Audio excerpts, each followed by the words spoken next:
Past is history, future is mystery. Today, and today is the gift. That's why it's called present. We always think about the past fears and future worries, losing this precious moment now. Past feeds fear, future breeds anxiety.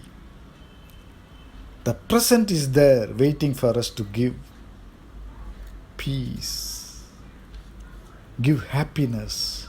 If you are watching nature or playing with kids, whatever you do, give your 100% to that activity at this moment. Remember, it's not 99.99%. It is 100%, the whole 100%. This idea of continuous improvement. Does it really work at Harley? Constantly improving the production process? Our indicators say that it's alive and well. But we have to be very careful that we balance.